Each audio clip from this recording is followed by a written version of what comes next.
Good morning बच्चों। पिछली video में हमने समास के बारे में जाना। I repeat it again. समास का मतलब है संक्षिप्त रूप। दो या दो से अधिक शब्दों को जब हम संक्षिप्त करके छोटा करके लिखते हैं और उससे जो नया शब्द बनता है उसी को हम समास कहते हैं। और इसके 6 भेद हैं।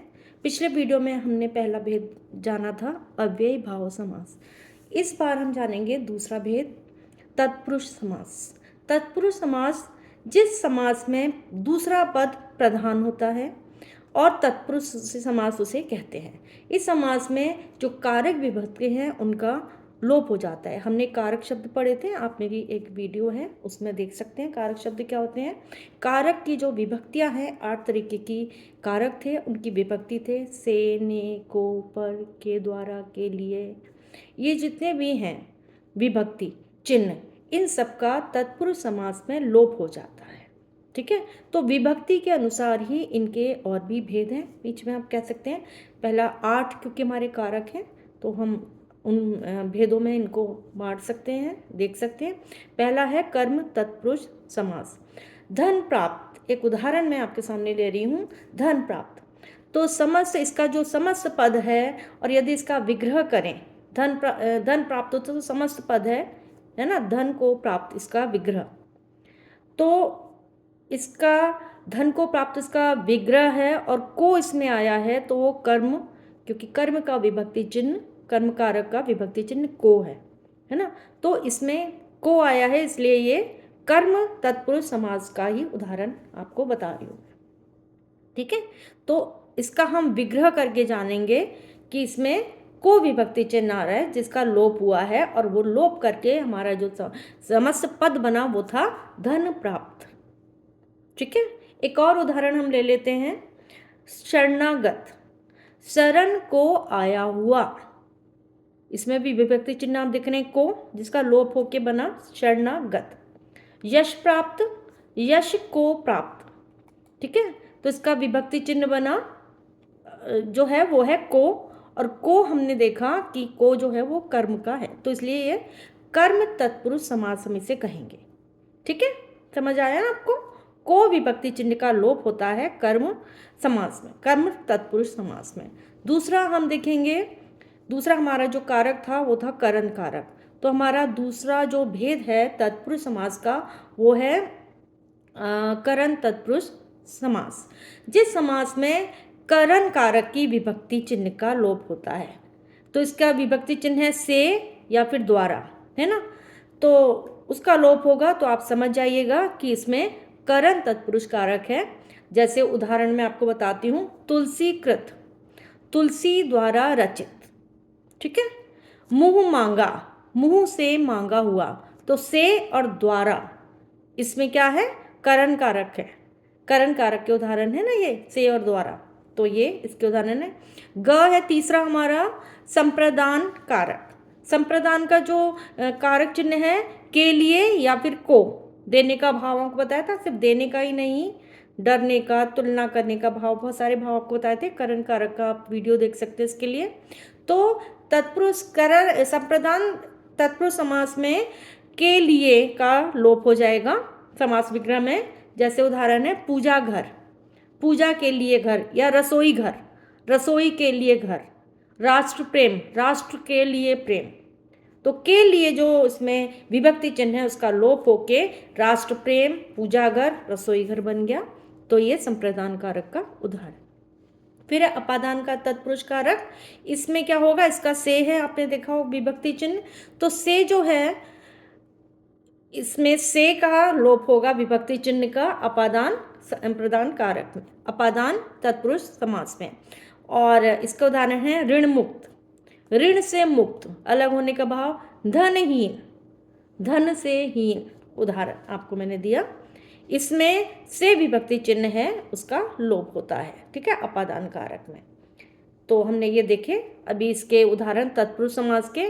फिर और है तत्पुरुष समास का उदाहरण नेक्स्ट, संबंध तत्पुरुष समास। संबंध का आपने देखा हो विभक्ति चिन्ह देखा है, याद है आपको, का के की, तो इसमें का के की का लोप हो जाएगा। ठीक है। जब हम समास का विग्रह करेंगे तो का के की जो विभक्ति चिन्ह है उनका लोप होगा। जैसे मैं आपको उदाहरण बताती हूँ, गंगा जल, गंगा का जल, तो का जो इसमें विभक्ति चिन्ह है इसका लोप होता है संबंध तत्पुरुष समास में। राष्ट्र चिन्ह, राष्ट्र के चिन्ह, है ना, तो का के की, इन जो विभक्ति चिन्हों का है लोप होता है तत्पुरुष समास में। ठीक है। तो हमारे जो समास है, सामासिक पद इस तरह से है। एक और उदाहरण है, अमृत धारा, अमृत की धारा ना, तो यहाँ भी विभक्ति चिन्ह आपने देखा कि विभक्ति चिन्ह का लोप हुआ है तत्पुरुष संबंध तत्पुरुष समास में। तत्पुरुष के ही ये भेद हैं जो कारक चिन्हों के अनुसार ही हैं। फिर है एक और है हमारा कारक शब्द भेद, अधिकरण तत्पुरुष कारण। अधिकरण का जो हमारा विभक्ति चिन्ह था वो था में और पर, याद है आपको। तो इसमें जब हम समास विग्रह करेंगे समस्त पद का तो वहाँ पे में या पर आएगा जिसका लोप होगा। जैसे उदाहरण है वनवास, वन में वास, में शब्द जो है अधिकरण तत्पुरुष है इसलिए इसका यहाँ पर लोप होगा और वनवास बनेगा नया समस्त पद। फिर होगा घोड़े पर सवार, आपने देखा था पहला अव्ययी भाव जब आपको समास बताया रही थी मैं कि घोड़े पर सवार 3 शब्दों को संक्षिप्त करके बना है घुड़सवार। तो घोड़े पर जो शब्द है वो अधिकरण कारक है। इस प्रकार कारक की जो विभक्तियां चिन्ह हैं उनका लोप होता है और इसके अनुसार हमारे तत्पुरुष जो समास है उसके 6 भेद होते हैं। ठीक है। तीसरा है कर्मधारय समास। समास का तीसरा भेद है कर्म, पहला था अव्ययी भाव समास, फिर हमने देखा तत्पुरुष समास, फिर तीसरा है कर्मधारय समास। अब जिस समास में दूसरा पद प्रधान हो और जो पहला पद जो है पहले और दूसरे पद के बीच में विशेषण और विशेष या उपमेय और उपमान का संबंध हो उन्हें हम कर्मधारय समास कहेंगे। यानी कि पहला पद जो है वो विशेषण हो सकता है, वो होता है। ठीक है। समस्त पद मान लो नीलांबर है तो इसका हम विग्रह करेंगे नीला है जो अंबर, तो नीला जो पहला पद है वो विशेषण है। ठीक है। भला मानस, दूसरा मैं आपको उदाहरण बताती हूँ, भला यानी कि विशेषण, मानस यानी कि मनुष्य, भला है जो मानस। ठीक है। अब एक और उदाहरण है मृग नयन, मृग के समान नयन, मृग जो है वो यहाँ पर उपमा है, उपमेन जो मैंने आपको बताया ना, आप बड़ी कक्षाओं में पढ़ेंगे, उपमा दी जा रही है कि मृग के समान नयन, सुंदर नयन को हम कहते हैं मृग के समान नयन। ठीक है। तो ये जो है उपमेय, पहला पद क्या होता है उपमेय होता है और दूसरा उपमान होता है।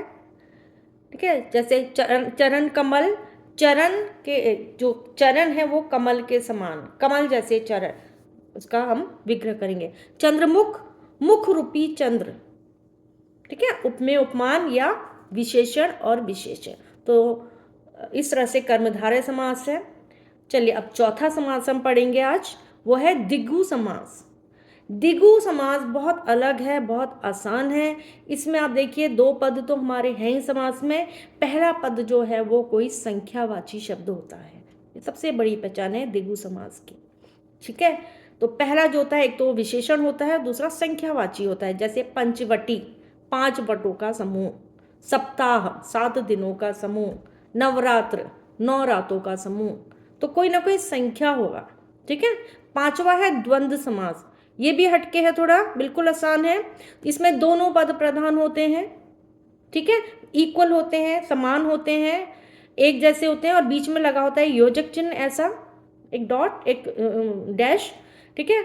अब इनका विग्रह करने पर क्या करते हैं हम, समुच्चय बोधक शब्द हमें ये लगते हैं विग्रह करने पर, जैसे सुख दुख, सुख और दुख, रात दिन, रात और दिन, भला बुरा, भला और बुरा।